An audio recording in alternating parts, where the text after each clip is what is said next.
Alors on va à présent essayer de chercher des solutions de l'équation différentielle qu'on a trouvée à la partie précédente lors de la mise en équation. Alors, cette recherche de solutions est un petit peu plus pénible que celle pour le premier ordre, un petit peu plus longue. Donc on va essayer de se faciliter la vie. Et dans le premier ordre, on s'en avait remarqué qu'en fait, il apparaissait quelque chose automatique quand on cherchait des solutions sous une certaine forme. Et puis c'était relié au coefficient qu'il y avait dans l'équation différentielle. Et puis après, on avait remarqué que si on appelait taux un certain truc dans l'équation différentielle, c'est toujours ce taux-là qui apparaissait dans la solution. Donc en fait, on pouvait essayer d'écrire ce qu'on appelle la forme canonique de l'équation différentielle. Donc là, de la même manière, on va poser une écriture canonique. Je vous rappelle qu'on était arrivé à une équation de ce type-là. Donc dérivée seconde plus quelque chose fois dérivée première plus quelque chose fois la fonction est égale à 0. Et donc on va poser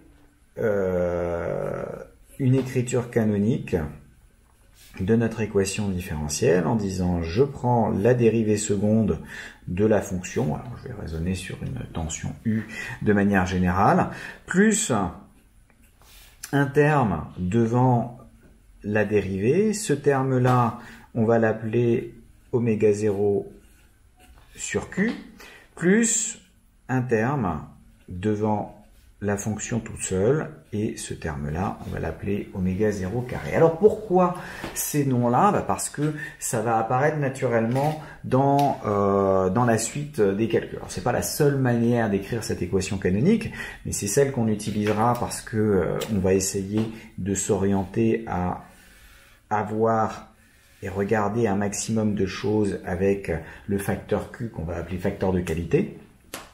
Et par contre, ce qui va être commun à toutes les formes canoniques qu'on va pouvoir écrire juste par la suite, c'est le terme en oméga 0 carré. Pourquoi? Parce que si le facteur de qualité est infini, ou s'il n'y a pas de frottement dans votre système, je vous rappelle que les frottements étaient nés, et que ce soit électrique avec la résistance ou mécanique, étaient responsables du terme en dérivée. Donc si je me retrouve juste avec la dérivée seconde plus oméga 0 carré U égale 0, ça, c'est ce qu'on appelle une équation d'oscillateur harmonique. Et on la résoudra dans le prochain chapitre qui va être consacré à ça, parce que c'est une équation qui est très, très importante en physique et qui réapparaît à tous les coins de rue. Donc on veut quelque chose qui est relativement adapté à cette résolution d'oscillateur harmonique, et c'est pour ça que on va garder cette notation en oméga 0 carré. Oméga 0, ça sera ce qu'on va appeler la pulsation propre. Donc oméga 0, ça va être noté et appelé la pulsation propre, alors que Q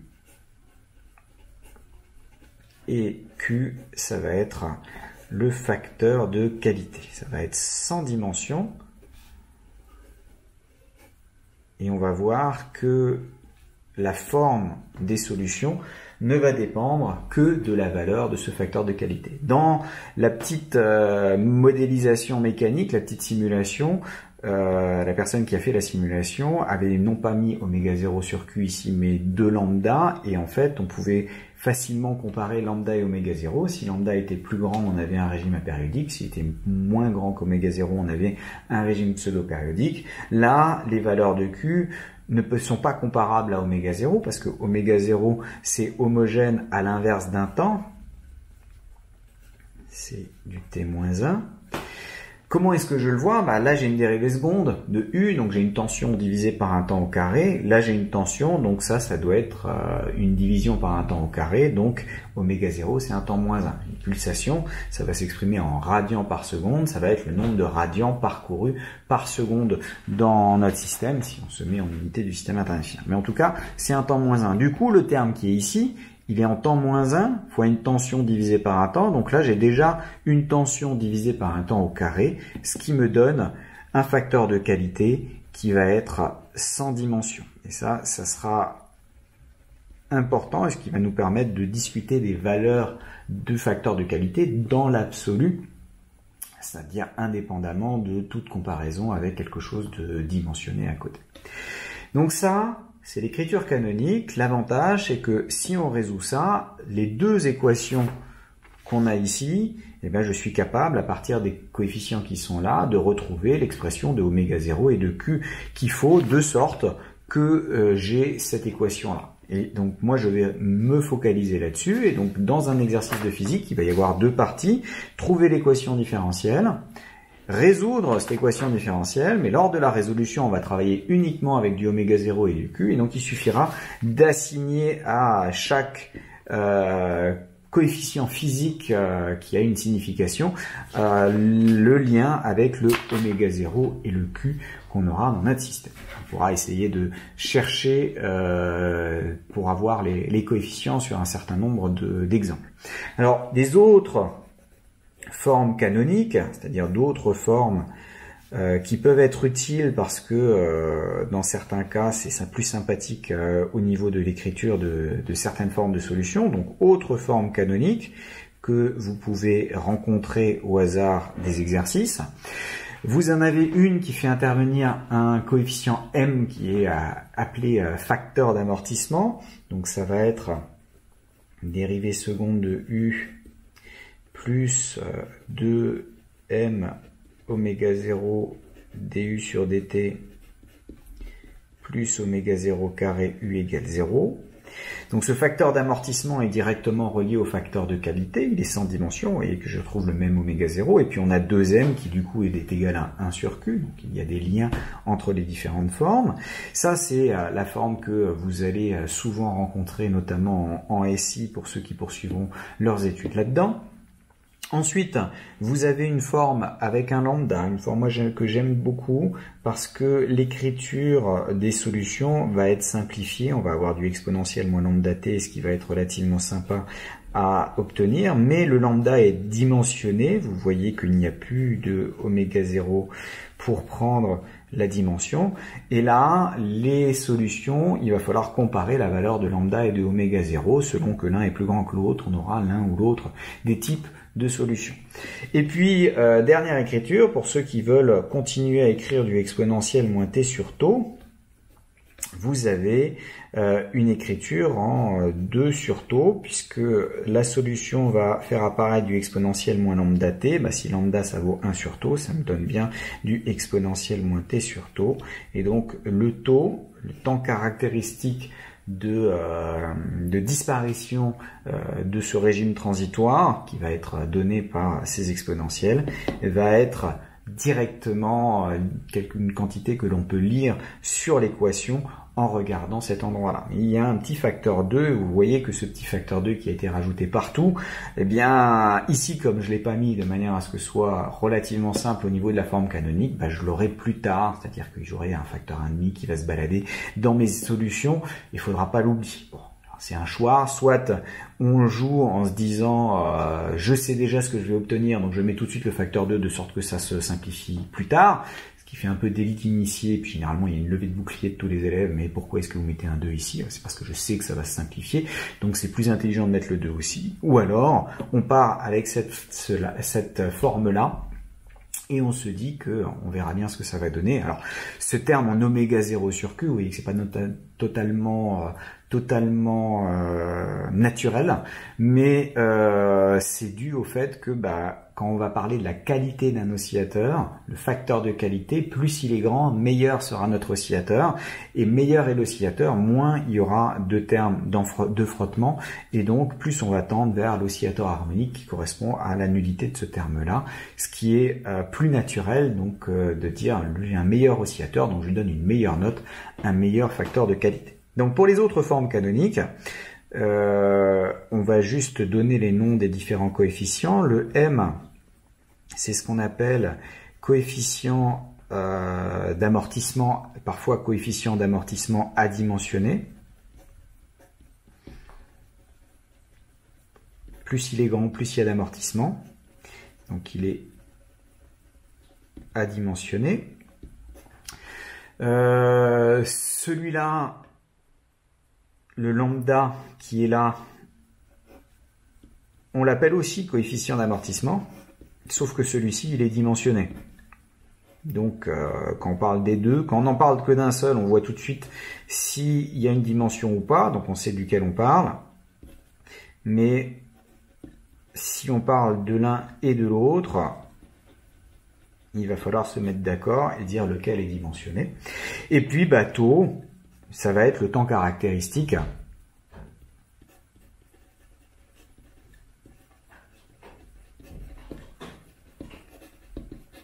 associé à lambda.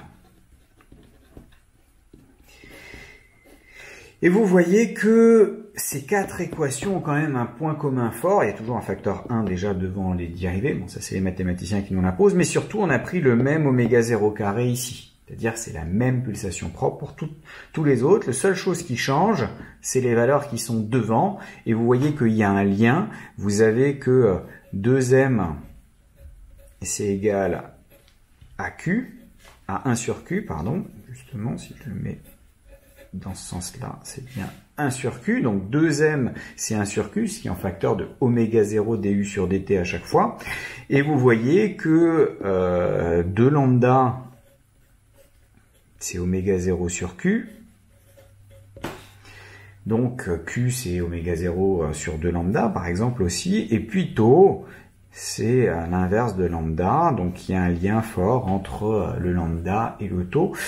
Donc c'est pour ça qu'il suffit d'étudier sur une équation différentielle canonique et après on pourra dire les autres choses. Et puis à certains endroits, je vais remplacer les expressions où il peut vous arriver, si un exercice vous impose par exemple de travailler avec cette forme canonique là, vous pouvez raisonner comme d'habitude et à la fin remplacer en disant que oméga 0 sur Q, à chaque fois que je le vois apparaître, c'est 2 lambda. Et je vous le donne en 1000, on va avoir du exponentiel moins oméga 0 sur 2q fois t qui va apparaître, donc du exponentiel moins lambda t qui va apparaître à un moment ou à un autre. Voilà, donc ce que vous devez savoir faire, c'est trouver l'équation canonique à partir de l'équation différentielle que vous avez obtenue dans votre système physique, et trouver notamment les expressions de oméga 0 et q, et peut-être aussi l'expression du temps caractéristique ou de lambda, si vous voulez. Donc on va se faire quelques petits exercices. Alors déjà, vous allez pouvoir commencer en regardant ces deux équations-là. Donc on les avait obtenues, c'est d2z sur dt2 plus h sur m dz sur dt plus k. Faites bien la différence entre le h et le k, z égale 0. Donc l'équation sur électrique, c'était d2uc sur dt2 plus r sur l duc sur dt plus 1 sur lc uc égale 0. Donc trouvez-moi le oméga 0 et le q. Je vais vous en donner d'autres, des équations. On va avoir du i d2θ sur dt2 plus donc qui va être égal à moins cθ moins alpha dθ sur dt. Donc là aussi il faut trouver le oméga 0 et le q, et puis finalement i sur l plus 2c d2i sur dt2 plus 1 sur r di sur dt égale 0. Donc prenez-vous 2 minutes, posez pour chacun quelles sont les équations vérifiées par oméga 0 et q en fonction de toutes les constantes de l'énoncé, donc h, m, k pour le premier, r, l, c pour le deuxième, i, c, alpha pour le troisième et l, c, r pour le quatrième, et déterminer oméga 0 et q, et dites-moi si vous ne voyez pas un certain motif qui apparaît notamment dans les équations électriques.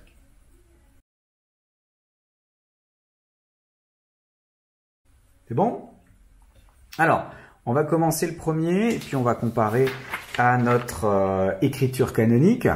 Donc, quand on a l'écriture canonique, vous voyez que pour le premier, je dois avoir oméga 0 sur q qui est égal à h sur m, et oméga 0 carré, qui est le deuxième terme, devant U, qui est égal à K sur M. Là, je peux faire directement l'association, l'identification, parce que les coefficients devant les dérivés sont égaux à 1. Ça me donne tout de suite que oméga 0, c'est racine de K sur M, premier terme. Et vous voyez que Q, c'est M oméga 0 sur H. Vous voyez que H tend vers 0, ça veut dire qu'il n'y a plus de frottement. Eh bien, le facteur de qualité tend vers l'infini, on tend vers un oscillateur harmonique. Donc ça, c'est déjà assez cohérent avec ce qu'on a raconté jusqu'à présent. Et M divisé par racine de M, ça fait racine de M. Donc on trouve racine de Km divisé par H. Donc ça nous donne l'expression du oméga 0 et Q. Donc maintenant, si à la fin j'ai une solution qui s'exprime en fonction de oméga 0 et Q, si je veux avoir la vraie évolution, j'aurais qu'à mettre dans mon petit Python pour trouver l'évolution, je calcule oméga 0, je calcule Q et ensuite je remplace ça dans l'expression finale pour avoir l'évolution temporelle. Alors ici, pour le cas électrique, vous voyez que le terme qui est devant la dérivée, je peux l'identifier à oméga 0 sur Q parce que de nouveau j'ai un 1 devant la dérivée seconde. Donc oméga 0 sur Q, c'est R sur L. Et oméga 0 carré, c'est 1 sur LC. Donc ça me donne que oméga 0, c'est 1 sur racine de LC. Alors, faut pas oublier surtout qu'il y a un carré ici, de manière dimensionnelle déjà, et donc il y a souvent des racines qui apparaissent dans les pulsations propres. C'est pour ça que quand vous voyez la période qui changeait, la pulsation elle est reliée à la période par 2π sur la période. Donc la période était proportionnelle à racine de C ou racine de L. Donc on a ça, et le facteur de qualité, ça me donne du L oméga 0 sur R, je fais passer Q là, et puis je multiplie par L, je divise par R, et quand je le mets dedans, L sur racine de L, ça me fait, il y a le 1 sur R qui reste, et puis j'ai la racine d'un rapport, racine de L sur C. Et vous voyez qu'il se passe des choses avec la résistance. Plus la résistance est importante dans ce circuit RLC série, plus vous aurez de l'amortissement, donc plus le facteur de qualité va être faible, et vous aurez un comportement qui va tendance à être apériodique. On voit tout de suite que quand le facteur de qualité est faible, on n'oscille pas, quand le facteur de qualité est fort, on oscille, puis il faudra savoir le curseur, pour savoir à partir de quand on change de comportement, et là on va pouvoir le donner de manière explicite. Bon, pour le troisième, je dois encore, avant de pouvoir faire mes identifications, je dois le remettre sous sa forme canonique. Donc première chose, je mets tout à gauche. Là j'ai la totale, donc j'ai la dérivée seconde de θ, plus alpha, la dérivée première de θ, et puis je le remets dans l'ordre aussi, plus cθ qui est égal à 0. Et ensuite je divise par le coefficient devant la dérivée seconde, parce que je veux un 1 devant la dérivée seconde. Donc j'ai du alpha sur i dθ sur dt, plus du c sur i θ égale 0. Là, si vous regardez, c'est exactement la même chose que l'équation z. H, c'est alpha, i, c'est m, qui apparaît à ces deux endroits, et le k, c'est c. Et donc, si je fais le même travail en disant que oméga 0 sur Q, c'est alpha sur I, et oméga 0 carré, c'est C sur I, je vais trouver oméga 0, c'est racine de C sur I, qui correspond aux racines de K sur M, et le facteur de qualité, ça va être du racine de C fois I, ici racine de Km, divisé par le H qui ici vaut alpha. Je vous laisse faire les calculs, c'est pas compliqué, mais vous devriez trouver cette expression-là.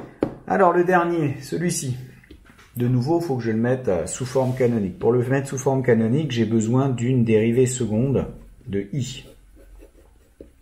Donc, il faut que je le mette en premier, et il faut que je divise par 2 ces résultats. Devant la dérivée première, j'ai 1 sur 2 RC, DI sur DT, et j'ai, donc je divise par 2C, 1 sur 2 LCI, égale 0. Ok, bon bah toujours pareil, le terme qui est ici, c'est oméga 0 sur Q, donc la forme canonique, hein, il faut que vous la connaissiez, parce que il ne faut pas que vous vous trompiez dans son écriture. Tout système du second ordre, à un moment ou à un autre, vous demandera d'écrire cette forme canonique, et donc il faut que vous la connaissiez par cœur pour pouvoir l'obtenir et l'utiliser correctement. Il ne faut pas que vous vous trompiez là-dessus, c'est trop bête de se tromper au début du calcul, alors que tout le reste du raisonnement pourrait être juste. Donc oméga 0 sur Q, c'est le terme devant DI sur DT, le terme devant I, c'est oméga 0 carré, donc j'en déduis que oméga 0, c'est 1 sur racine de 2 LC. Là, tout à l'heure, j'avais du 1 sur racine de LC. Vous voyez que c'est toujours homogène à la même chose, du 1 sur racine de LC. Le 2 vient juste que, je sais pas, dans mon circuit, il y avait deux condensateurs identiques, par exemple, qui sont apparus ici. C'est pas dimensionnellement, ça me convient. Après, je peux toujours avoir un nombre qui apparaît en plus. Et résultat, à partir de là, Q, en passant ici, c'est 2RC oméga 0. Le terme en RC oméga 0, c'est aussi quelque chose qu'on va pouvoir raisonner pour pouvoir se dire à chaque fois que c'est sans dimension. Pourquoi? Parce que RC, c'est un temps, oméga 0, c'est l'inverse d'un temps fois un temps, c'est sans dimension. Donc ça, c'est quand je vois du RC oméga 0, en règle générale, je suis content. Vous verrez notamment quand on utilisera les notations complexes un petit peu plus tard dans l'année. Donc, mon facteur de qualité, il s'écrit comme ça, avec mon oméga 0 qui est ici. Et donc là, j'ai du C divisé par racine de C. Donc j'ai un racine de C en haut. Et puis j'ai de 2 divisé par racine de 2, donc un racine de 2. Donc il n'y a que R qui reste. Et j'ai du racine de 2C sur L. Alors là, au niveau du facteur de qualité, il y a quelque chose d'étrange. Tout à l'heure, je vous ai dit, plus la résistance est grande, plus il y a de déperdition et plus le facteur de qualité est petit. Or là, plus la résistance est grande, plus le facteur de qualité est grand. Donc là, on a un système pour lequel plus on met de résistance, plus il oscille. Et ça, c'est vrai, ce raisonnement avec l'amortissement qui est dû à la résistance, c'est vrai à condition que vous ayez un circuit RLC en série. Mais rien ne vous oblige à avoir un RLC en série. Ça, cette équation-là peut être donnée par un RLC en parallèle. Si je prends un R, un L, un C qui sont parallèles les uns des autres et puis que je branche mon système sur un fil alors qu'il y avait déjà du courant qui circulait à l'intérieur, j'aurai un système comme ça. Et comme la résistance elle est seule dans sa branche, si elle est très grande, il y a très peu de courant qui va choisir de passer par elle, parce que c'est difficile d'y passer et donc ils vont choisir la voie de la facilité. Résultat, il y aura très peu de déperdition. Donc, en revanche, on voit bien que là, j'ai du R racine de C sur L. Là, j'avais du 1 sur R racine de L sur C, c'est-à-dire l'inverse. Comme Q est sans dimension, c'est pas un souci de trouver une autre expression. Il faut juste qu'elle soit aussi sans dimension, et la plupart du temps, ça va tourner soit autour de celle-ci, soit autour de son inverse, avec des facteurs numériques, comme le racine de 2 qui traîne ici, qui lui aussi est sans dimension et qui ne nous embêtera pas. Alors, on va chercher à résoudre les équations précédentes, dont le second membre était nul. C'est-à-dire qu'on va se focaliser sur sur la réponse, sur la solution de l'équation homogène. Et puis après, ce sera relativement facile de généraliser à ce qui se passe quand on a un second membre. On pourra utiliser le même type de relation que on avait fait pour le premier ordre, c'est-à-dire rajouter simplement une solution particulière. Mais là, on va se focaliser sur la solution, sur l'équation homogène. Et pour pouvoir la résoudre, on va introduire la notion de polynôme caractéristique. Donc en maths, vous verrez une manière générale de faire ces résolutions d'équations différentielles. tout à fait utilisable en physique sans aucun souci, mais le physicien, lui, ce qui l'intéresse, c'est pas tellement la résolution en tant que telle, ça va plutôt être le résultat. Donc moi, je vais vous démontrer le résultat, et en règle générale, quand j'arriverai dans les exercices, je vais dire, on a cette équation différentielle, donc on a cette solution-là, parce que Q vérifie telle inégalité, et à partir de là, ça me suffira, j'aurai pas besoin de passer dans le détail. Le détail, c'est quand même important que vous regardiez et que vous compreniez comment ça marche, pour pouvoir le retrouver, parce que la formule qu'on aura à la fin, elle est assez grosse, et pour peu que ce soit utilisé à 2-3 endroits dans votre énoncé, c'est quand même bête de se planter sur une formule. Donc, il faut que vous ayez un moyen de retrouver ou de vérifier la formule quand vous regardez, quand vous cherchez rapidement sur votre brouillon. En 2-3 lignes, vous devriez réussir à retrouver là-dessus. Donc, on veut résoudre, on cherche la solution générale,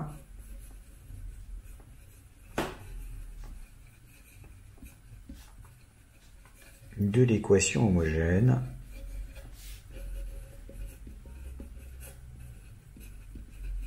qui va être écrite de manière canonique, donc dérivée seconde de U plus oméga 0 sur Q du sur dt plus oméga 0 carré U égale 0. Alors, c'est pas parce que c'est cette solution homogène qui est difficile à trouver qu'il faudra oublier ce que vous savez faire avec, si jamais vous avez un second membre. Si vous avez un second membre constant, par exemple, un E qui se balade ici, oméga 0 carré E plus exactement pour être homogène, eh bien, il faut de nouveau chercher la solution particulière sous forme d'une constante. Cette équation, c'est une équation qui est linéaire, donc une solution d'une équation égale une constante là, la solution générale, ce sera une solution particulière plus la solution, enfin les solutions de l'équation homogène. Donc ça m'aidera à ce niveau-là. Et pour la trouver, si je cherche U constant, la dérivée de U est nulle, la dérivée seconde de U est nulle, puisque la dérivée est constamment égale à 0, donc de dérivée nulle aussi. Et donc ça devra être oméga 0 carré U égale la constante du second membre. Et donc je trouve le U qui est la constante du second membre divisé par oméga 0 carré. Et ensuite, il ne faudra pas oublier que dans la solution totale, j'ai besoin d'additionner ma solution particulière et ma solution homogène. Mais là, maintenant, je vais me focaliser sur la recherche des solutions homogènes parce que c'est elles qui vont changer, en fait, le comportement autour de l'asymptote. Le second membre impose uniquement le comportement asymptotique en un second membre constant. Mais les variations autour de cette asymptote sont imposées par l'équation homogène. C'est pour ça qu'on va s'intéresser à elle. Alors, de nouveau, on cherche une solution sous la forme. On cherche une solution sous la forme, donc on va dire UH égale A exponentielle alpha t. Pourquoi est-ce qu'on cherche ça sous cette forme-là? Parce que c'est une équation différentielle linéaire, homogène, à coefficient constant. Donc j'ai ces trois conditions-là qui sont réunies. À ce niveau-là, l'exponentielle est votre ami. La solution sera toujours sous la forme d'une exponentielle. Reste à déterminer les valeurs de A et de alpha possibles. Et là, comme je suis un système du second ordre, je vais en fait potentiellement avoir deux valeurs possibles de alpha, donc deux types de solutions avec une dépendance temporelle qui va changer. Et comme l'équation est linéaire, une somme de solutions de cette équation-là sera toujours une solution. Donc si j'ai un alpha 1, une exponentielle alpha 1t et un exponentiel alpha 2t, eh bien la somme de l'exponentielle alpha 1t plus l'exponentielle alpha 2t sera toujours une solution possible de mon équation. Donc moi, ce qui m'intéresse là maintenant, c'est de trouver le alpha. Alors, donc on le cherche sous cette forme. Alors, la dérivée de UH par rapport au temps, ça va s'écrire A alpha exponentielle alpha t. Ça s'écrit alpha A exponentielle alpha t. Ça s'écrit du coup alpha fois la solution elle-même. C'est-à-dire que c'est le propre de l'exponentielle. Quand on la dérive, elle redevient elle-même, elle reste elle-même. La seule chose qui va sortir de l'exponentielle, c'est le facteur constant devant le temps ici. Donc on se retrouve avec alpha UH. Si je calcule la dérivée seconde de UH, c'est la dérivée de la dérivée. C'est la dérivée de DUH sur DT. Or, DUH sur DT, je viens de le calculer. Je vais vraiment faire toutes les étapes pour être sûr que tout le monde me suive bien. La dérivée de UH, je viens de la calculer. C'est alpha UH. Donc, je me retrouve avec la dérivée de alpha UH.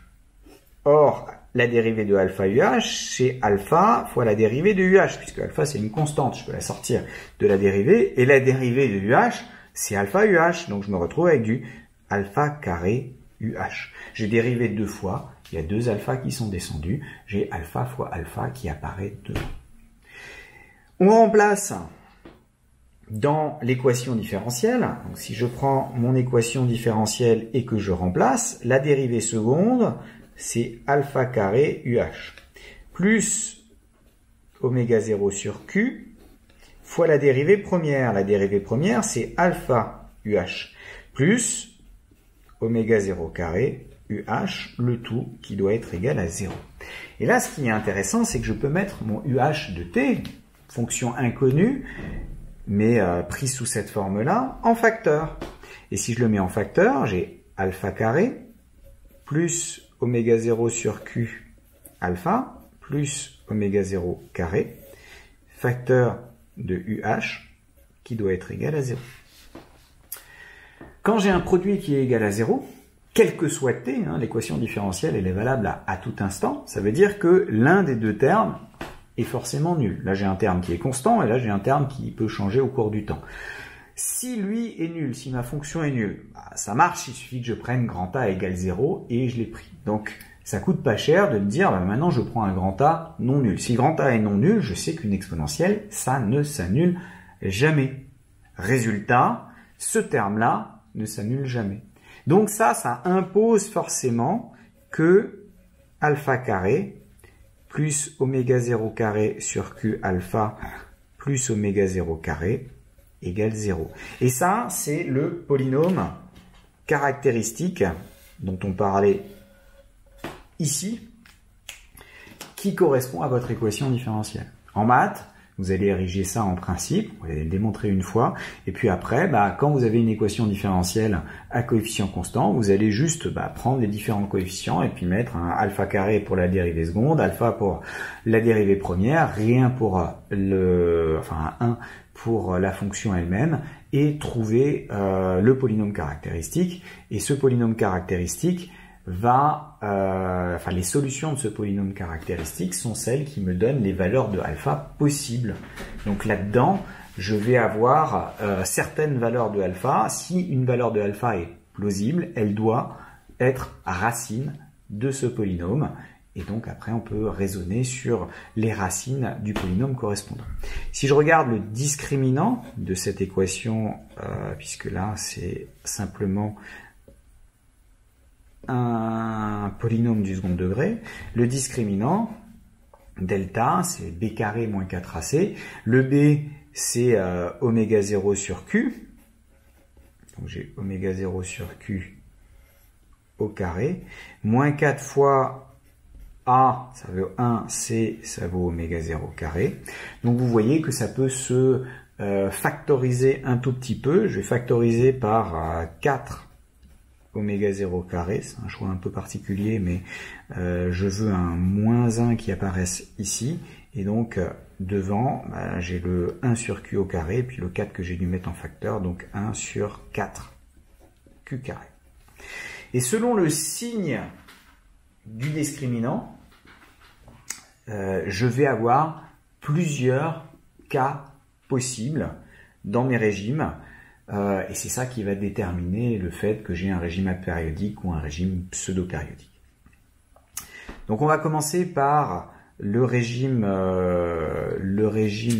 apériodique. On va écrire ici quand même.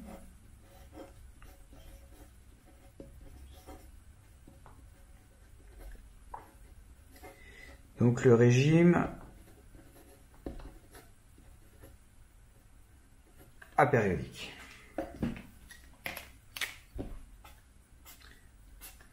Ce régime apériodique, ça correspond à un discriminant positif. Donc c'est le cas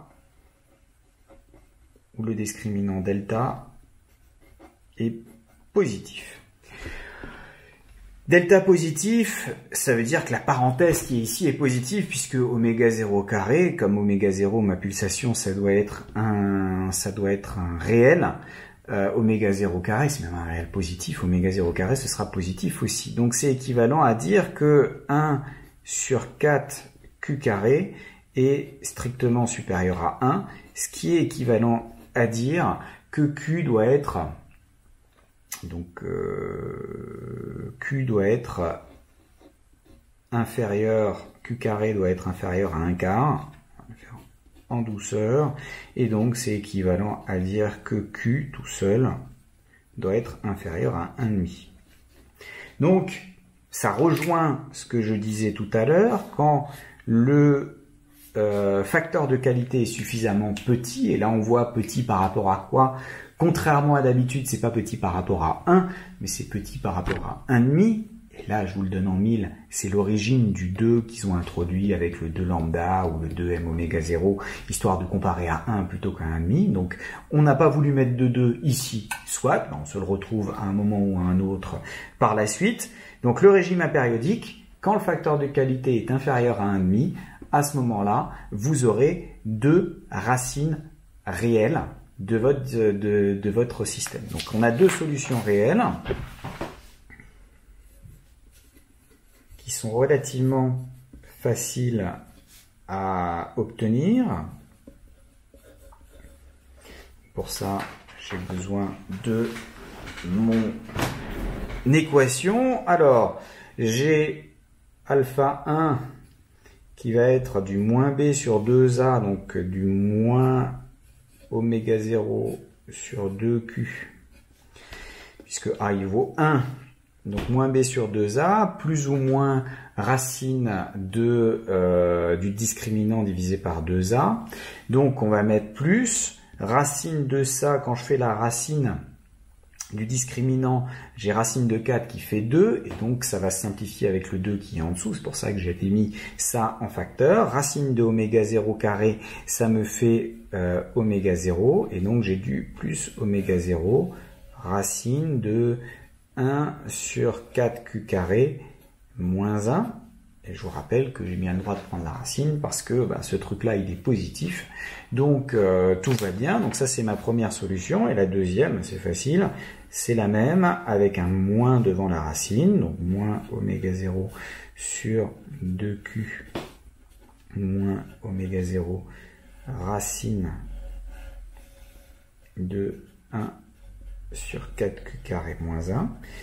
Là, il est intéressant de voir que cette solution-là est forcément négative, parce que c'est moins quelque chose, moins autre chose, et avec les choses en question sont forcément positives. Celle-là, on peut se poser la question. On peut se poser la question, mais en fait, elle est aussi négative. Pourquoi? Parce que ce terme-là, vous voyez que si j'avais pas le moins 1, j'ai du racine de 1 sur 4q carré, donc 1 sur 2q, donc j'aurai exactement la même chose.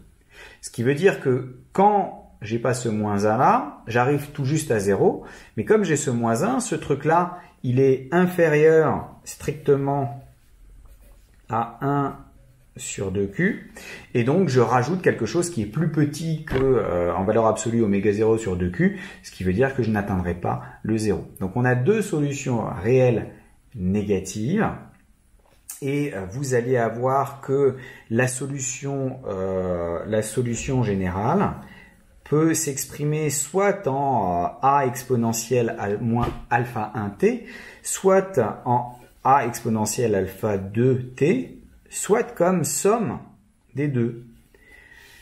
Avec n'importe quel facteur multiplicatif devant, parce que si je prends un U1 et un U2 qui sont tous les deux solutions de ça, la dérivée de seconde d'une somme c'est la somme des dérivées secondes, la dérivée d'une somme c'est la somme des dérivées, bah là j'ai directement une somme, donc je distribue mon produit et puis vous allez voir que vous avez l'équation sur U1 plus l'équation sur U2, les deux sont égales à 0, quelle que soit la valeur du facteur que je mets devant l'exponentielle.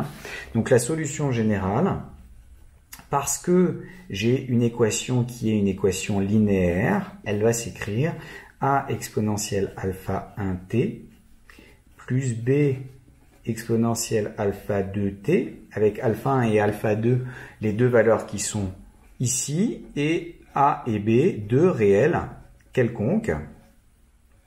Parce que ceux-là, je peux les choisir comme je veux, ce sera toujours une solution possible. Donc après, la condition initiale, le jeu, ce sera justement de déterminer les constantes A et B en fonction des conditions initiales. Mais moi, ce qui va m'intéresser, c'est que comme les deux alpha sont négatifs, je peux aussi l'écrire A exponentielle moins t sur taux 1 plus B exponentielle moins t sur taux 2. Avec taux 1 et taux 2, bien sûr, qui sont positifs. C'est un truc que je n'avais pas dit pour le premier round, mais qui est important. Si jamais vous tombez sur un taux qui est négatif, vous avez fait une erreur de signe, ou alors vous avez un système explosif. Plus vraisemblablement une erreur de signe. Système explosif, ça arrive, mais c'est assez rare qu'on vous demande de les étudier, ou alors on vous dit clairement on étudie une bombe atomique, et puis là vous pouvez vous attendre à un système explosif. Donc, vous voyez qu'on a deux exponentielles décroissantes. Alors le A et le B peuvent être de signes différents, donc on peut avoir des comportements assez spéciaux, mais dans l'idée, les deux tendent vers 0. Ils tendent vers 0 plus ou moins vite. Donc on peut avoir le terme qui est ici, par exemple, qui va tendre, qui va me faire un truc comme ça et qui va tendre gentiment vers 0, quand t tend vers l'infini. Donc ça, c'est mon a exponentielle moins t sur taux 1. Et le terme en taux 2, il va peut-être faire partir là. Je vais prendre un b négatif et puis aller rapidement vers 0. Alors pourquoi est-ce que forcément le terme ici va plus rapidement sur 0? Parce que en valeur absolue, alpha 2 est plus grand que alpha 1, puisque lui je me rapproche de 0, alors que lui je m'en écarte. Donc lui en valeur absolue, il va être plus grand. Si alpha 2 est plus grand en valeur absolue, ça veut dire que taux 2 est plus petit, donc ça veut dire que l'exponentielle décroît sur un temps caractéristique qui est plus rapide. Résultat, quand je mets les deux, alors là vous voyez que je dois démarrer à peu près d'ici. Alors on va partir de ici comme ça.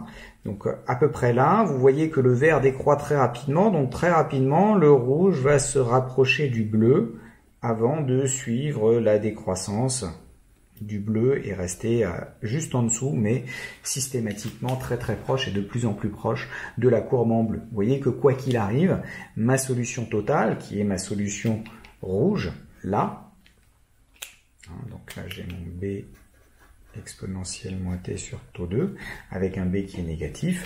La solution rouge, elle, tend aussi vers 0, et au pire, elle tend aussi vite que la plus lente des deux exponentielles, qui est à chaque fois imposée par le alpha 1 qui est ici, ou donc le taux 1 correspondant ici. Donc ça, c'est pour notre régime apériodique. De temps caractéristique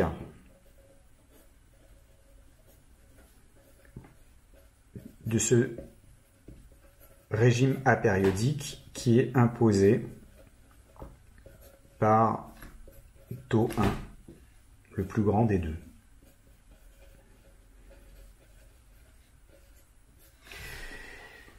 Alors Alors c'est pas aussi net qu'avec l'histoire des 5% de l'écart initial, puisque là vous voyez que l'écart initial il est quasiment nul et puis après ça augmente, mais intuitivement ça veut quand même dire que quand vous êtes à 3 taux 1, vous avez quasiment plus rien, à 5 taux 1 vous êtes à 1% de la partie bleue de départ, et donc a fortiori quelque chose de très faible, souvent d'après votre évolution. Alors le deuxième régime intéressant, et celui sur lequel on va le plus discuter, c'est le régime pseudo-périodique.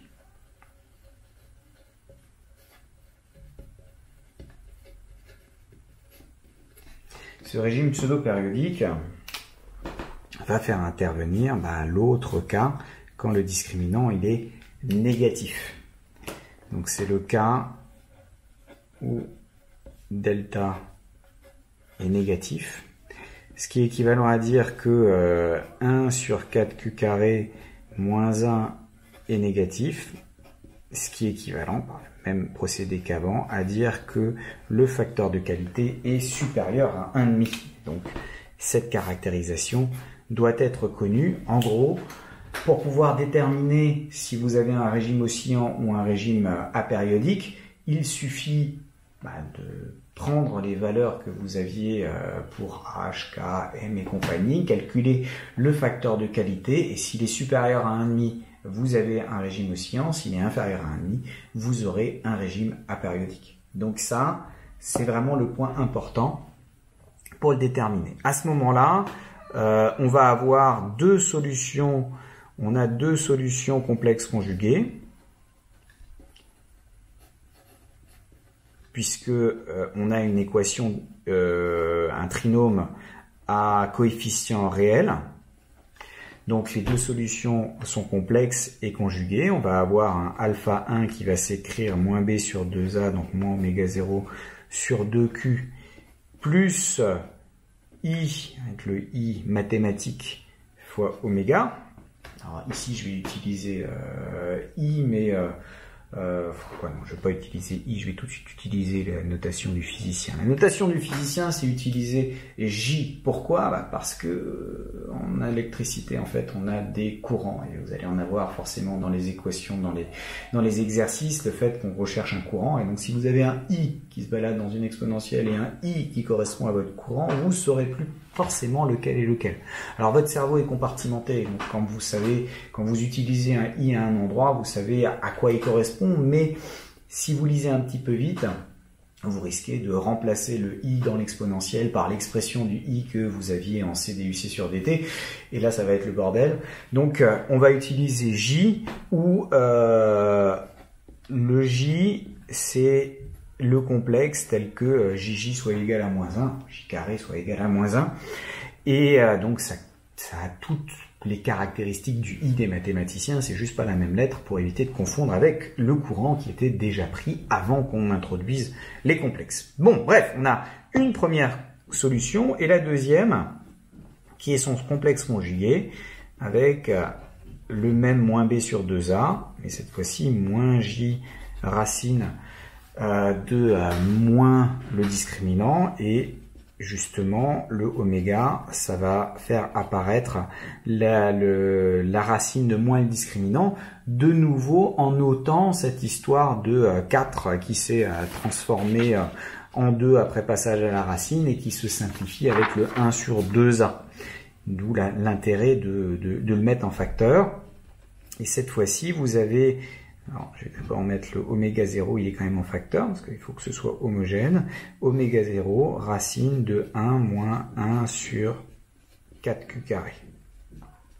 Donc ça, c'est l'expression que vous devez savoir retrouver facilement pour obtenir cette forme-là. Et alors, de la même manière que ici, on avait pu sommer les équations avec le alpha 1 et le alpha 2, les deux solutions et la somme est toujours solution, là j'ai un alpha 1, j'ai alpha 2, donc je vais pouvoir faire la somme des deux. La solution générale de mon équation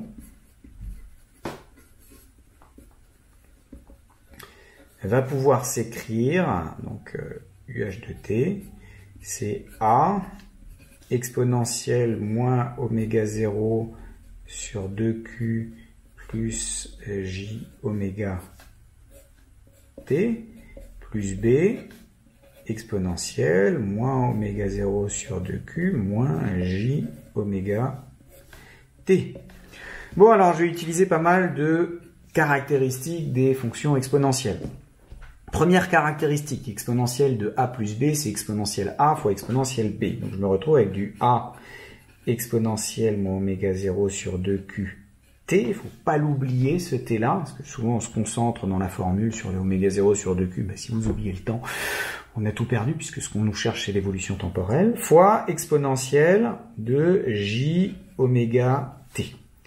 Plus du B, pareil, exponentielle moins oméga 0 sur 2Q T fois exponentielle moins J oméga T. Alors là, vous remarquez le oméga 0 sur 2Q, c'est justement le lambda dont je vous parlais. C'est pour ça que la forme canonique avec lambda est sympa, parce que là, vous avez du exponentiel moins lambda T, puis du coup, c'est facile à factoriser, ça s'écrit bien et c'est pas embêtant. Là, vous voyez que justement, je peux le mettre en facteur, ce exponentiel moins oméga 0 sur 2QT. C'est facteur de A exponentielle J oméga T plus B exponentielle moins J oméga T. Avec A et B, non pas deux réels, mais deux complexes. Pourquoi tout à l'heure j'avais des réels? Parce que ma solution, c'est une tension, c'est une fonction à valeur réelle. Je sais que j'ai des vraies valeurs de ma tension, ou des vraies valeurs de ma position si je fais la résolution sur Z. L'exponentielle, si alpha est réel, me donne des valeurs réelles que je multiplie par un réel pour rester dans les réels. Tout va bien. Or, ici, j'ai une exponentielle complexe, exponentielle iθ. Et cette exponentielle iθ, pour que l'ensemble soit réel, je vais devoir avoir des coefficients A et B qui seront en fait des complexes. Des complexes qui ne peuvent pas se balader n'importe où, ils vont être reliés, mais des complexes quand même. Et donc on va essayer, moi ce que je veux c'est quand même manipuler des réels, c'est plus facile, donc je vais essayer de revenir. Or, si je regarde exponentielle j oméga t, et que j'utilise la formule de l'air, j'ai du cosinus oméga t plus j, je vous rappelle que j c'est le i des mathématiciens, sinus oméga t. Et pareil, si je fais avec du moins j oméga t, il suffit de remplacer oméga t par moins oméga t. Cosinus, il est gentiment pair, donc ça reste cosinus oméga t.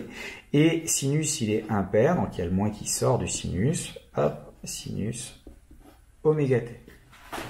On remplace dans l'expression de u, UH de t, ça va être mon exponentielle moins oméga 0t sur 2q. Lui, il reste devant. Facteur 2.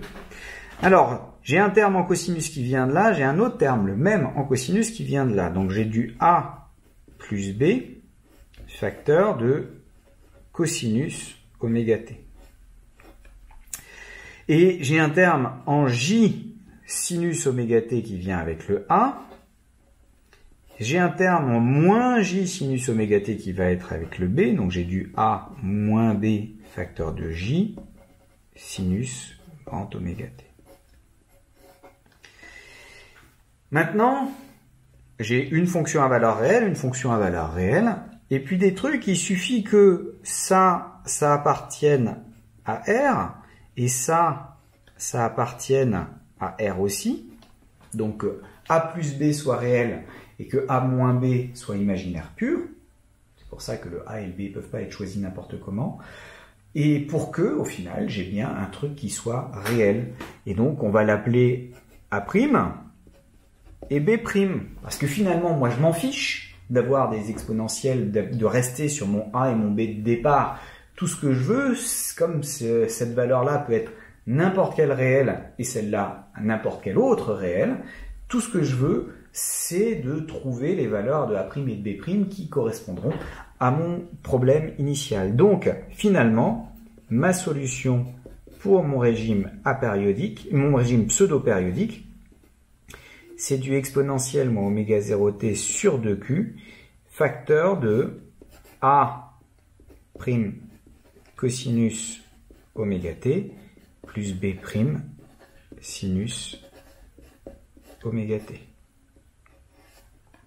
avec a' et b' de réel. Alors bien entendu, hein, je vais rapidement oublier les primes et je pourrais utiliser A, B, je peux utiliser C, D, E, F comme je veux. Alors le C est à éviter à cause des condensateurs qui peuvent se balader si j'avais vous mélanger, mais en tout cas vous avez une expression qui s'écrit avec une exponentielle en facteur et une somme de cosinus et de sinus.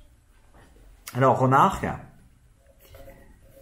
on en reparlera au chapitre suivant, quand on va un petit peu regarder en détail comment les fonctions sinusoïdales jouent les unes avec les autres.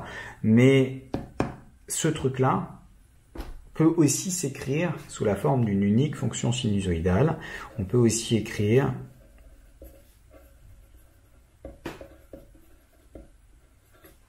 que UH de t s'écrit, alors l'exponentielle elle reste toujours, oméga 0t sur 2q. Par contre, elle est multipliée par une seule amplitude d'un cosinus qui est déphasé, c'est-à-dire une somme d'un cosinus et d'un sinus peut toujours s'écrire sous la forme d'un cosinus de quel oméga t plus une constante.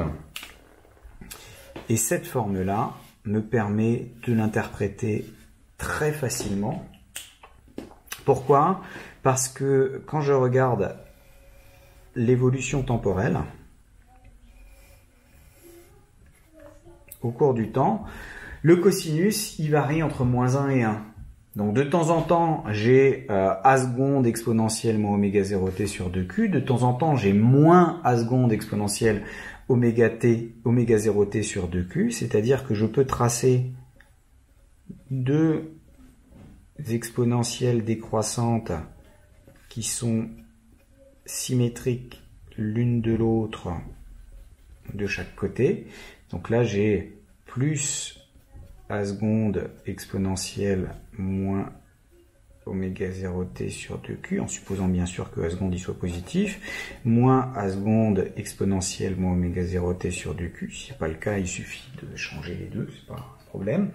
Et vous allez avoir que le cosinus va toucher d'un côté et de l'autre. Hop, il passe par là, ensuite il décroît, il touche ici, il touche là, il touche ici, il touche là, etc. Et constamment, et il va... Alors là, j'aurais dû faire attention. Normalement, j'ai toujours le même intervalle de temps. Là, là, donc ce truc-là, ce truc-là, entre deux zéros consécutifs, j'ai toujours le même intervalle de temps, même si à la main, on a tendance à le diminuer un petit peu. On doit forcément avoir le même intervalle de temps entre deux zéros consécutifs. Donc, c'est cette expression qui est la plus facile à interpréter. Donc, A seconde, c'est un réel, et phi aussi. Alors, phi peut être juste entre 0 et 2pi, parce qu'il y a une 2pi périodicité du cosinus. Mais globalement, c'est deux. J'ai une équation du second ordre. Il est donc normal que j'ai deux constantes à déterminer qui vont être déterminées en fonction des deux conditions initiales de votre système.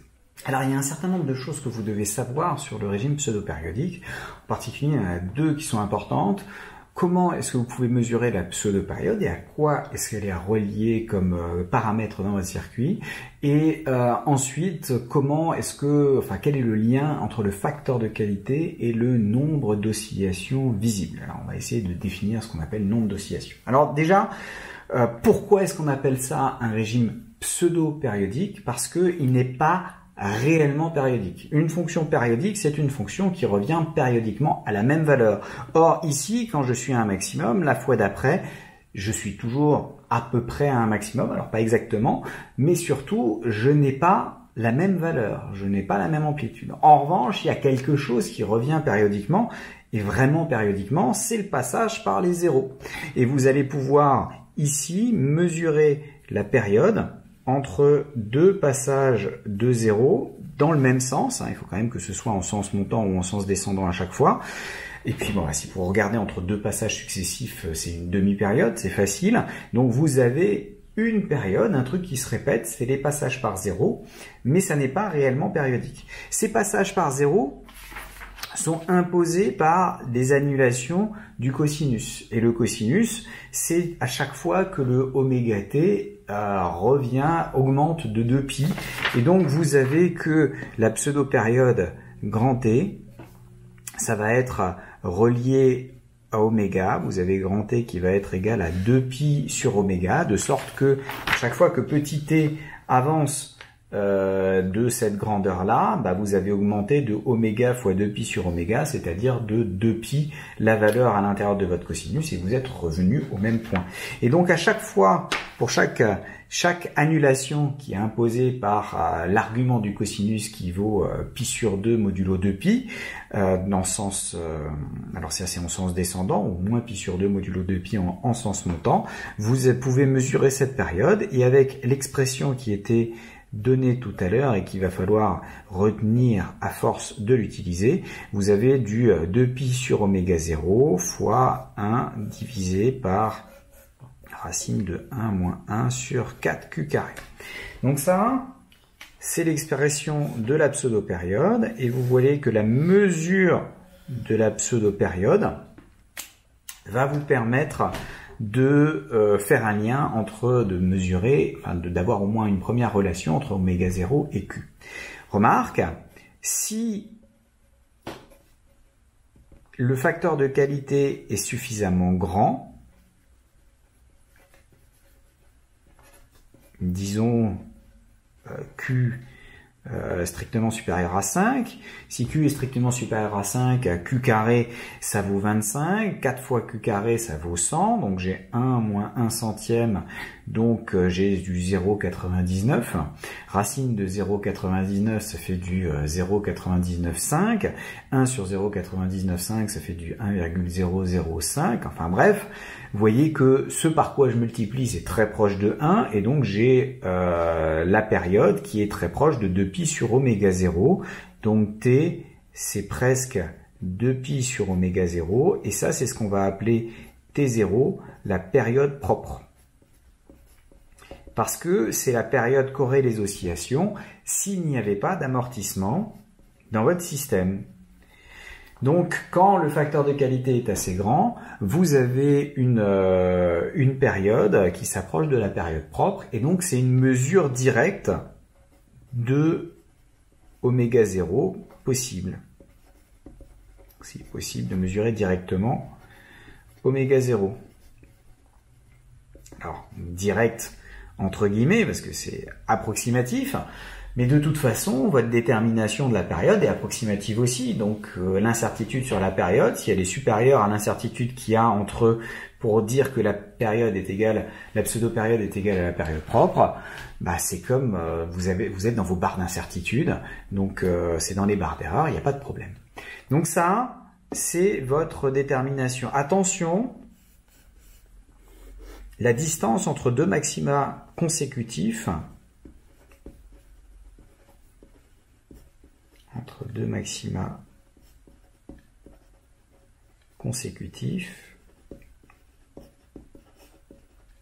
n'est pas exactement T. Alors ça, c'est dû à quoi? C'est dû au fait que vous touchez effectivement l'exponentielle quand le cosinus est égal à 1, ça c'est vrai. Mais juste avant de toucher l'exponentielle, il est possible que votre courbe ait été au-dessus du point qui touchait, c'est-à-dire le maximum aura tendance à être légèrement avant, et cette distance va changer avec l'amplitude, et donc vous n'aurez pas exactement une période entre deux maxima consécutifs.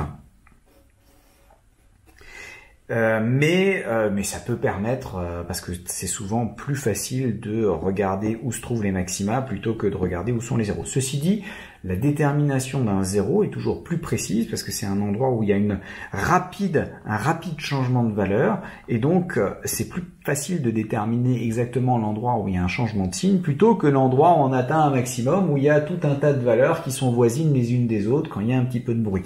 Donc quoi qu'il arrive, expérimentalement, il vaut mieux toujours regarder les passages par zéro et faire un zoom là-dessus pour voir le passage par zéro, le premier, le deuxième, le troisième, et vous pouvez déterminer votre pseudo-période comme ça. On le fera avec des petits exercices de Python physique. On verra comment est-ce qu'on peut obtenir cette information. Alors, il y a une autre question qu'on peut se poser, c'est combien peut-on voir d'oscillations? Alors, la question est un petit peu bizarre, parce que voir, ça dépend de avec quel soin vous êtes en train de regarder, peut-on voir d'oscillation. Mais, en fait, à l'œil, en regardant une courbe, je suis capable de vous dire, alors là c'est un facteur de qualité qui est de l'ordre de 10, ça c'est plutôt un facteur de qualité de 100, ou alors c'est un facteur de qualité qui est 1 ou moins, donc qui est proche du 1,5, donc vous verrez bien la différence, c'est justement en utilisant cette petite caractéristique. Alors, on va simplifier un tout petit peu la vie, mais on va regarder qu'est-ce qui se passe au bout de Q oscillation. Donc on regarde à un temps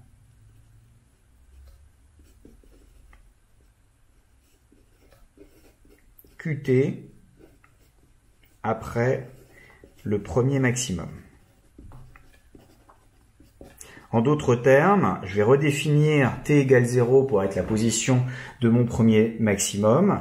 Et j'ai u de t qui va s'écrire a exponentielle moins oméga 0t sur 2q cosinus oméga t, puisque le cosinus il commence par un maximum en t égale 0. Donc si j'ai cette expression-là, on regarde à qt derrière, d'où j'ai U pris à l'instant QT, en supposant que Q soit un entier, ce qui est approximatif, donc vous voyez déjà, vous avez une valeur de Q qui est à plus ou moins 1, de toute façon, mais on n'en demandera pas plus à ce critère-là. Donc si on suppose que Q est un entier, vous avez U de QT qui est égal à A exponentielle moins oméga 0 QT sur 2Q, vous voyez que là les Q gentiment ils vont partir, cosinus oméga QT. Alors oméga t, quand je le mets ensemble, par définition ça fait 2pi, cosinus de 2pi fois un entier, du coup c'est égal à 1 avec mon hypothèse où c'est un entier. Donc je me retrouve avec du A exponentielle moins oméga 0t sur 2. Alors, oméga 0t, je le vois ici, c'est 2pi sur ce gros machin-là. Donc je vais le réécrire. Donc c'est égal à A exponentielle, donc 2pi sur 2, ça fait pi, exponentielle de moins pi, divisé par racine de 1 moins 1 sur 4q carré. Alors ça, c'est à peu près égal à a exponentielle de moins pi si q il est supérieur à 5, de sorte que ce truc-là de nouveau soit proche de 1. Et exponentielle de moins pi, c'est à peu près exponentielle de moins 3, et quand on calcule exponentielle de moins pi, et qu'on fait, on fait la comparaison u de 0 et u en qt. Alors on va regarder u en qt en haut et u de 0 en bas. U de 0 c'est a, donc j'ai du a exponentielle de moins pi sur a, donc j'ai du exponentielle de moins pi, et ça c'est de l'ordre de 5%. 4,5% ou 4,3%. Donc c'est relativement faible. Mais vous voyez que 5%, c'est déjà ce qu'on avait considéré comme étant la limite de ce qu'on peut voir pour le régime caractéristique. 5%, il reste 5% de mon amplitude initiale. Ça veut dire que je commence à plus voir grand chose à un zoom normal. Après, je peux toujours zoomer plus, mais si je garde le zoom dans lequel je vois le démarrage et l'arrivée, bah, quand j'arrive à 5% de la valeur initiale, ça me permet de le déterminer. Donc si je fais un petit dessin rapide, avec un système où le facteur de qualité est relativement grand,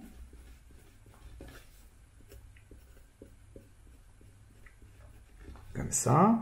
Donc avec un grand facteur de qualité, on a des oscillations qui font comme ça,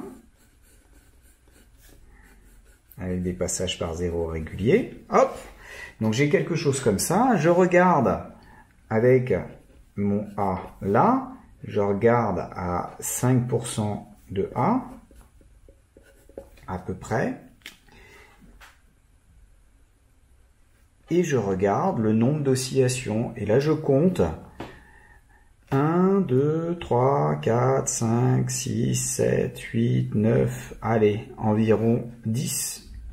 J'ai un facteur de qualité, d'après mon dessin, qui est de l'ordre de 10. Et donc je suis bien dans l'hypothèse où Q est strictement supérieur à 5. Qui est généralement là où c'est intéressant, parce que si Q est inférieur à 5, tout ce qu'on va pouvoir dire c'est que Q est proche de 1, et la mesure ne sera pas très précise. Et donc avec ça, je peux estimer la valeur du facteur de qualité. Comme Q est supérieur à 5, j'ai que la pseudo-période, c'est à peu près la période propre, donc je peux estimer la valeur du oméga 0, et j'ai tout ce qui m'intéresse dans mon système, et je peux le récupérer. Donc, à retenir, pour un régime pseudo-périodique faiblement amorti, donc pour un régime pseudo-périodique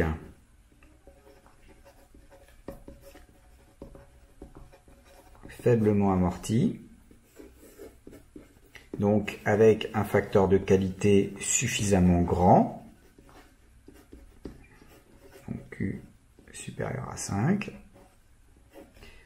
on observe environ Q oscillation à 5% près. Donc avec des oscillations dont l'amplitude dépasse les 5% de l'amplitude initiale. Donc il y a à peu près Q oscillation visible, puisque en règle générale, c'est la limite qu'on s'impose pour les valeurs que l'on va regarder par nous-mêmes. Alors il ne nous reste plus qu'à parler du régime dit apériodique critique, qui est en fait le cas d'égalité quand le discriminant est nul. Donc le régime apériodique critique correspond au cas très particulier et très peu accessible en pratique, juste dans les expressions, dans les exercices qui sont un tout petit peu théoriques et qui voudraient vous embêter là-dessus. Mais normalement en pratique on ne l'a quasiment jamais ce cas-là.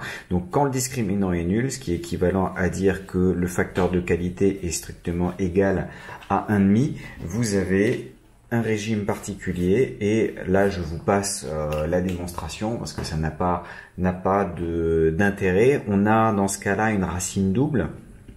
Cette racine double correspond au moins b sur 2a du polynôme caractéristique, et le moins b sur 2a, on a vu à de nombreuses reprises qu'il valait moins oméga 0 sur 2q, puisque b c'est oméga 0 sur q et a il vaut 1. Donc on se retrouve avec la racine double qui est comme ça, et à ce niveau-là, la solution générale, comme la duplicité de la racine fait que on n'a pas simplement une solution exponentielle, mais n'importe quelle droite affine multipliée par la bonne exponentielle va nous donner le bon résultat, et donc on va avoir une expression générale en a plus bt facteur de exponentielle moins oméga 0t sur 2q. Donc comme dit cette expression-là, je vous l'encadre. Vous apprendrez en mathématiques à retrouver ces choses-là, mais sauf cas ultra particulier, à peu près un exercice sur 90, va vous faire utiliser cette expression. En règle générale, on s'intéresse beaucoup plus au régime pseudo-périodique, parce qu'on peut dire des choses et mesurer des choses avec les oscillations, plus rarement au régime apériodique et encore plus rarement à ce régime apériodique critique. Par contre, ce qu'on peut vous demander de rechercher, c'est par exemple dans un circuit RLC, la résistance appelée résistance critique, à partir de laquelle on va passer d'un régime à l'autre, c'est-à-dire la résistance à partir de laquelle vous allez avoir la différence entre le facteur de qualité qui est inférieur à 1,5 et le facteur de qualité qui est supérieur à 1,5. Donc juste une petite remarque, c'est que pour ce système-là, quand on est à oméga 0 fixé, il s'agit en fait du régime qui arrive le plus rapidement jusqu'à l'équilibre. Donc il s'agit du régime qui arrive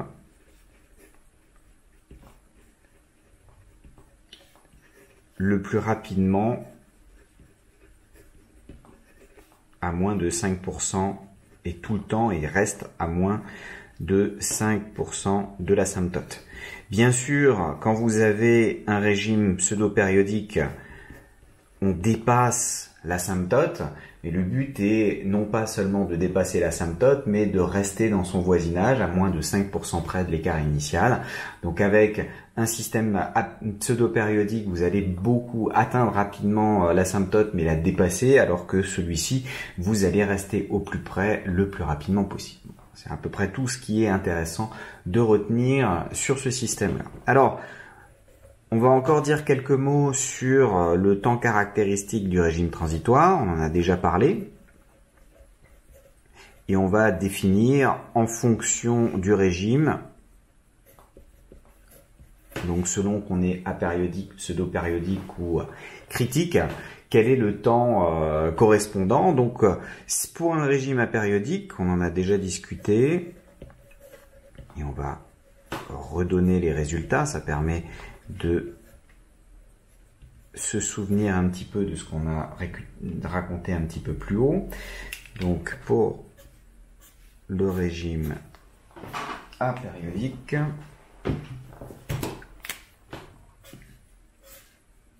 le temps caractéristique correspondant, donc on avait un UH2T qui pouvait s'écrire sous la forme un A exponentielle moins t sur taux 1 plus b exponentielle moins t sur taux 2, avec taux 1 qui était plus petit que taux 2.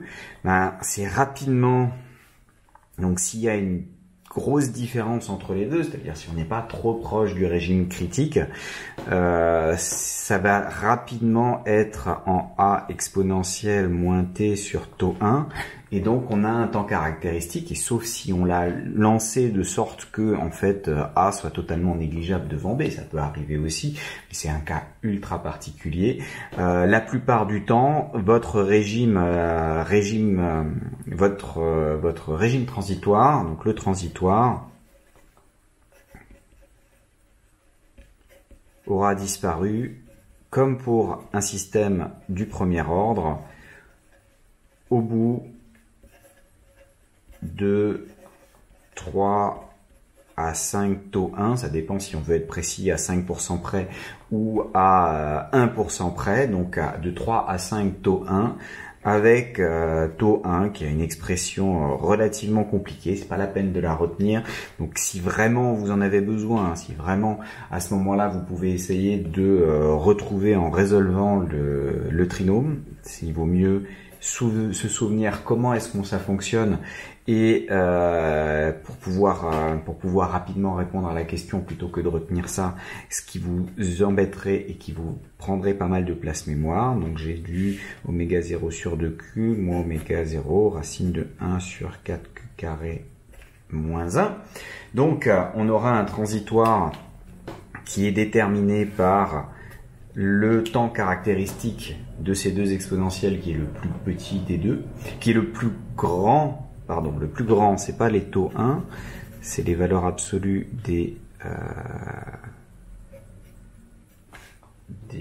là, avec taux 1 qui est supérieur à taux 2, parce que ce qui m'intéresse, c'est celui qui dure le plus longtemps, et donc forcément, c'est l'exponentiel qui a le temps caractéristique le plus grand. J'espère que vous aviez tous corrigé de vous-même. Donc on a ça, et donc ça c'est pour le régime apériodique. On va continuer là, parce que ça devrait rentrer. Pour le régime pseudo-périodique,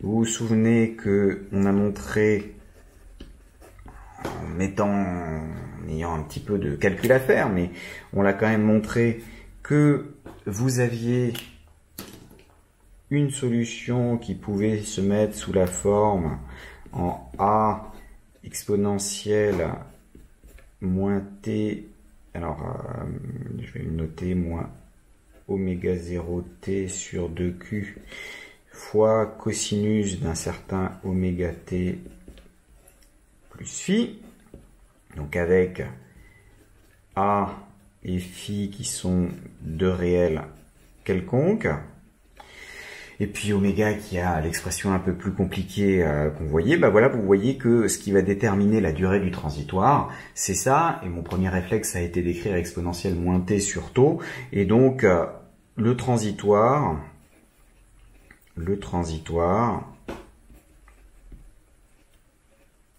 s'étend jusqu'à 3 à 5 taux, avec taux qui ici s'écrit 2Q sur oméga 0. Donc on a une expression, et plus le facteur de qualité est important, à oméga constant, plus le temps caractéristique va être long, ce qui est logique, puisque si vous avez un meilleur oscillateur, il va osciller pendant beaucoup plus longtemps avant de s'arrêter. Donc ça par contre, c'est le caractère important. Le transitoire est imposé par l'exponentiel qui est devant, et quel que soit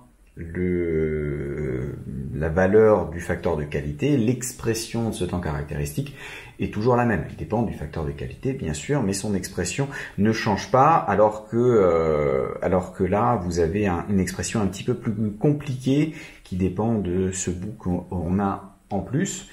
Et finalement, pour le régime critique, qui est ici, d'ailleurs, on peut signaler que ici, A et B sont deux réels quelconques. Donc pour le régime critique, de nouveau, on va dire que votre temps caractéristique, petit c, régime critique,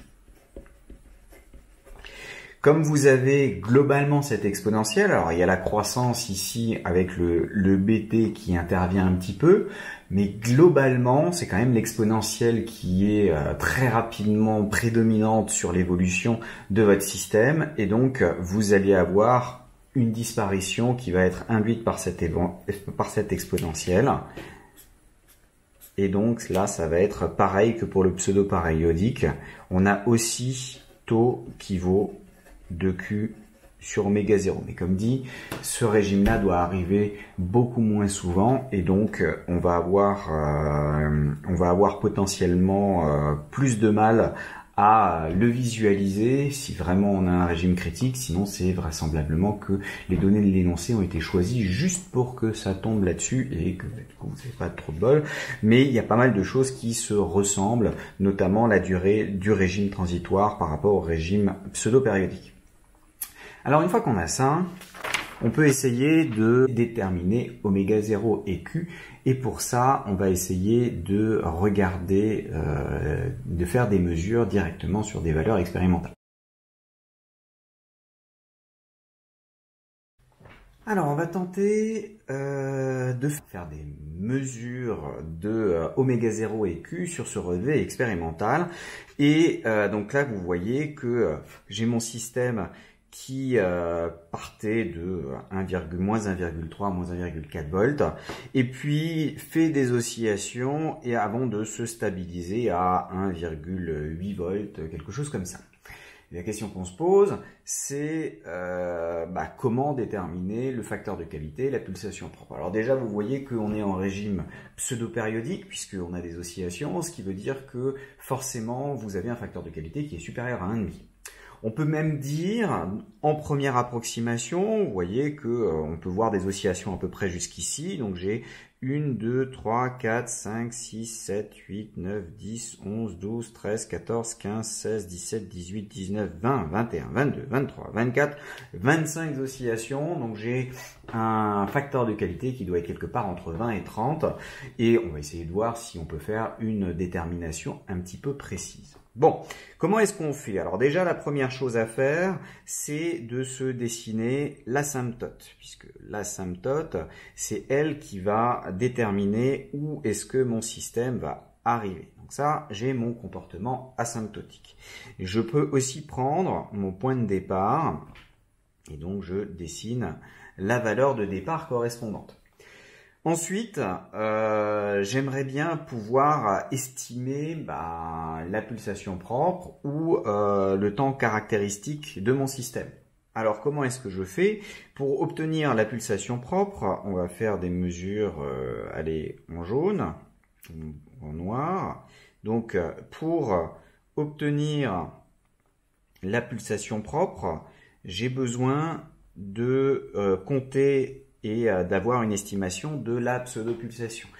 Alors là, vous voyez que je me ramène à 0, je change l'origine verticale de manière à avoir mes oscillations et mon cosinus, il oscille autour de cette valeur-là. Donc en fait, ma solution en exponentielle, j'ai juste une constante de décalage par rapport à celui que j'ai trouvé pour la solution homogène. Donc là, il faut que je le prenne en compte. Donc j'ai la première valeur qui va être aux alentours d'ici. Ensuite, il faut que je compte. Là, j'ai une oscillation, 2 périodes, 3 périodes, 4, 5, 6, 7, 8, 9. Allez, on va mesurer 10 périodes. Et 10 périodes, je suis là et j'ai cette valeur-là. Vous voyez que 10 périodes, c'est à peu près 2, quelque chose. Alors, le quelque chose... vous voyez que j'ai quasiment trois intervalles qui sont là. Alors, si je fais un petit zoom pour essayer d'avoir quelque chose de plus précis, donc si je mets ma règle là, 2, 4, 6, ok, donc là je suis à 1 plus quasiment un tiers, donc je dois être à 1,3 pour le temps qui doit être mis a priori en millisecondes, c'est ça, donc je suis à 1,3 millisecondes de ce côté-là, et de l'autre, je suis quasiment à 4, donc on va pas chipoter, donc on se retrouve avec 10 périodes qui correspondent à 2,7 millisecondes, donc 0,27 millisecondes de période. Donc ça c'est mon T0, je peux me le marquer, mon T, qui est à peu près égal à T0, puisque vous voyez que j'ai 25 oscillations, et donc ça va être du 0,27 millisecondes. Donc ça, c'est ma première mesure. Mon estimation du facteur de qualité, il peut se faire comme ça. Je peux aussi, à la limite, être un tout petit peu plus précis en regardant le critère à 5% près. C'est-à-dire que ici, j'ai une distance entre les deux qui démarre. Donc j'ai 1, 2, 3, 4... 5 unités de règles là-dessus, et donc pour être à 5% de 5 unités, donc ça me fait du 0,25 unités, donc une unité ça fait un quart d'unité, un quart unité c'est à peu près 2,5, ce qui veut dire que je vais être à peu près quelque part par là, donc on va le mettre en jaune, ça c'est à peu près 5%, et vous voyez que je peux maintenant compter depuis le démarrage, 1, 2, alors méfiez-vous quand vous comptez les périodes, mettez votre doigt sur le point de départ et commencez si vous voulez pointer systématiquement, commencez avec 0, parce que la première période, c'est quand vous arrivez là. Donc ça fait 1, 2, 3, 4, 5, 6, 7, 8, 9, 10, 11, 12, 13, 14, 15, 16, 17, 18, 19, 20, 21, 22, 23, 24, ouais, 25, parce que après, ça commence à devenir un petit peu difficile à voir. Donc j'ai à peu près un facteur de qualité de 25.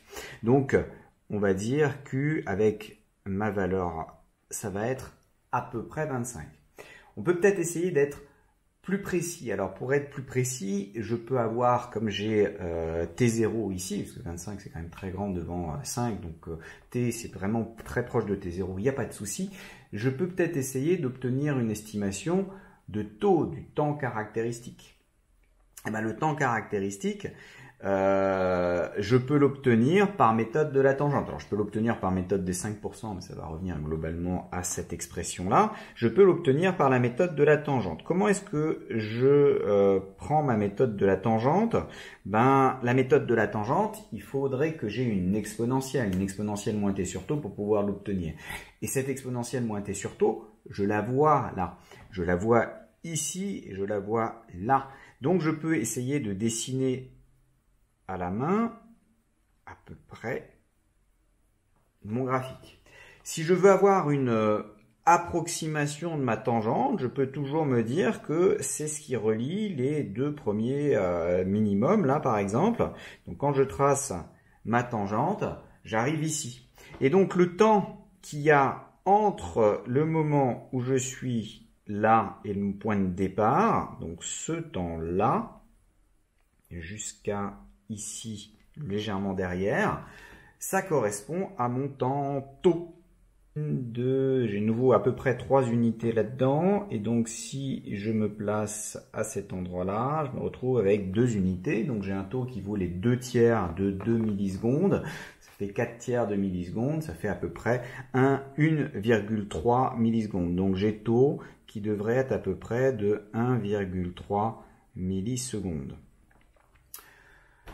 Comment est-ce que je peux obtenir maintenant la valeur correspondante? Je sais que taux, c'est relié au facteur de qualité, c'est Q sur 2 oméga 0, donc ça veut dire que, plutôt oméga 0 sur 2Q, c'est 1 sur taux, donc taux fois oméga 0 divisé par 2, c'est égal au facteur de qualité que je cherche. Oméga 0, c'est 2pi divisé par la période propre, donc je vais avoir du 2pi sur T0 fois taux sur 2, donc les deux vont gentiment simplifier, donc du pi taux sur T0 qui est égal à mon facteur de qualité.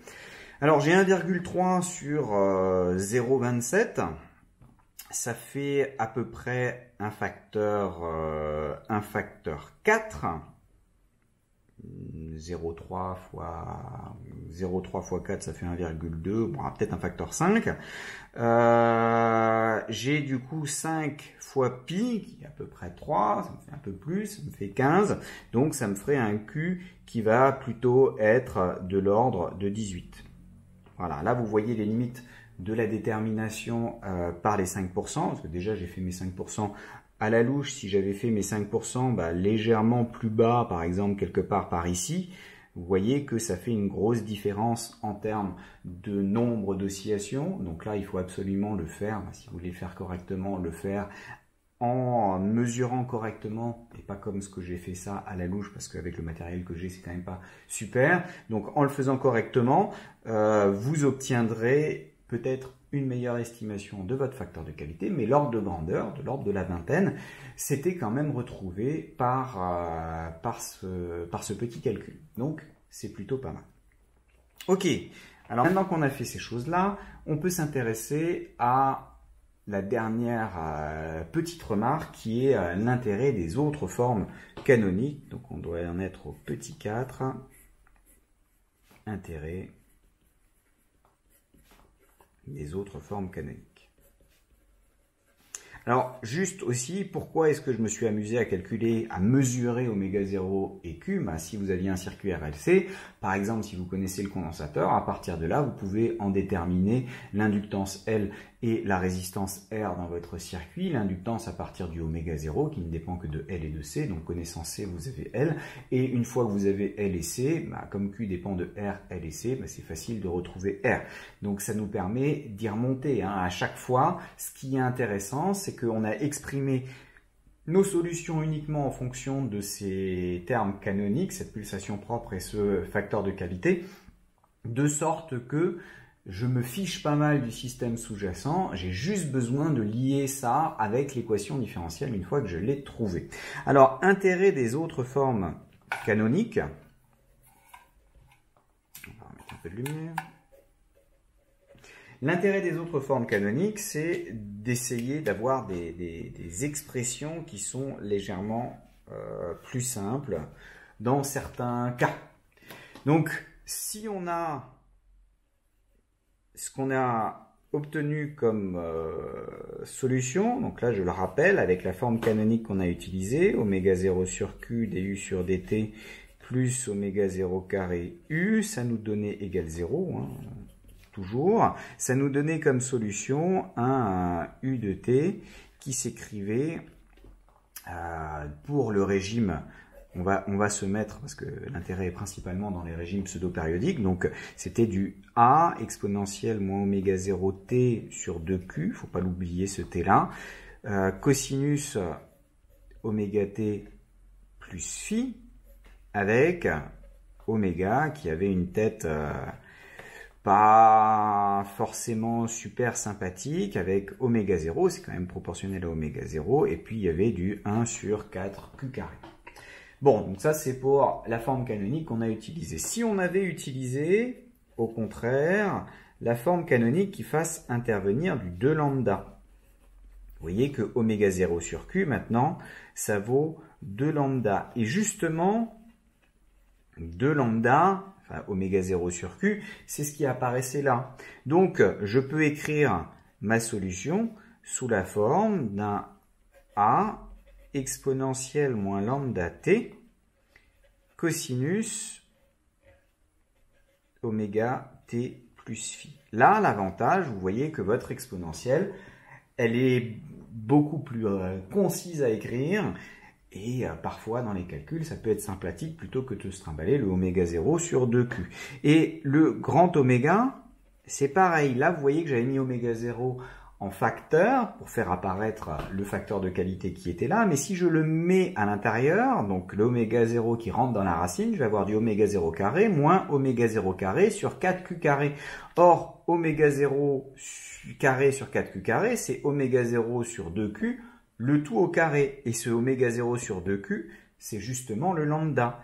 Donc le oméga, ce qu'on appelle la pseudo-pulsation, le oméga, elle s'exprime relativement simplement en oméga 0 carré moins lambda carré. On perd le caractère adimensionné qu'on a ici pour le facteur de qualité, mais on y gagne parce que dans cette expression-là, j'ai bien des secondes moins 1 moins des secondes moins 1, donc un temps moins 1 moins un temps moins 1 qui apparaît pour faire globalement un temps moins 1 là-dedans. Alors c'est un temps moins 1 au carré, moins un temps moins 1 au carré, mais quand on prend la racine, ça revient dans cette expression-là. Et ça, vous voyez que ça permet d'avoir quelque chose d'un tout petit peu plus compact et peut-être plus facile à manipuler. Et il se passe des choses selon que lambda est supérieur ou inférieur à oméga 0. Si lambda est supérieur à oméga 0, vous avez le cas qui est le cas apériodique. Si lambda est inférieur à oméga 0, vous avez le cas pseudo-périodique qui est ici, bien sûr, lambda égale oméga 0, vous avez le cas critique. Donc pour lambda supérieur à oméga 0, là il faut se retaper le calcul explicite du d alpha 1 et du alpha 2 en fonction de lambda, parce que ça se simplifie pas aussi bien, mais vous voyez que dans le discriminant, ou dans le discriminant réduit, ce qu'on appelle le discriminant réduit, c'est-à-dire le discriminant divisé par 4, il va apparaître du oméga 0 carré moins lambda ou du lambda carré moins oméga 0 carré. Ok, bien, donc ça c'est une expression canonique, et je vais faire encore une dernière expression canonique qui est celle qui fait intervenir taux, enfin non, je vais faire les toutes on va pas chipoter. Donc si je mets du 2 sur taux ici, du sur dt, plus oméga 0 carré u. Cette fois-ci, dans le cas, vous voyez que taux, c'est 1 sur lambda. Donc, dans le cas où 1 sur taux est inférieur à oméga 0, j'ai un régime pseudo-périodique et j'ai un u de t sous la forme a exponentielle moins lambda t moins t sur taux. C'est justement l'avantage de mettre ce taux, c'est de voir apparaître la constante de temps directement dans l'exponentielle. Cosinus oméga t plus phi, avec a et phi qui sont deux constantes à déterminer en fonction des conditions initiales. Et avec oméga qui va s'écrire, c'est moins joli, oméga 0 carré moins 1 sur taux au carré, puisque là on a un inverse forcément, mais au moins c'est homogène. Et puis le dernier, si j'ai d2u sur dt2, plus 2m oméga 0, du sur dt, plus oméga 0 carré u. Ce qui apparaît, si m, cette fois-ci, est inférieur à 1, le coefficient d'amortissement ne doit pas être trop grand, pour pas trop amortir, vous allez avoir un u de t sous la forme a exponentielle moins m oméga 0 t, puisqu'en fait le 2m oméga 0 c'est le oméga 0 sur q, donc le 2 va gentiment simplifier ici, donc moins m oméga 0 t, cosinus grand oméga t plus phi, et avec ce grand oméga pour lequel on va de nouveau, puisque c'est adimensionné, prendre le oméga 0 en facteur de 1 moins m au carré. Voilà, donc ça conclut ce chapitre-là. On va voir principalement dans les exercices comment utiliser les conditions initiales pour déterminer le A, le B ou alors le A et le phi qui apparaissent là-dedans. Et ça, en fait, c'est de la pratique. Et donc, on va se concentrer là-dessus. La plupart du temps, ce qui est important à retenir là, c'est les différents régimes. Quand est-ce qu'on est dans tel régime ? Ce qui change si jamais on a un second membre non nul, mais ça c'est facile, on rajoute simplement la solution particulière comme pour le premier ordre, l'argument est exactement le même, et finalement combien de temps ça dure, comment est-ce qu'on peut mesurer le facteur de qualité rien qu'en observant un relevé expérimental, et aussi pour avoir une estimation de la pulsation propre sur ce même relevé expérimental. Donc refaites le petit exercice pour voir comment est-ce qu'on peut obtenir ces valeurs-là, et puis on les refera bien sûr en TP pendant la suite de l'année.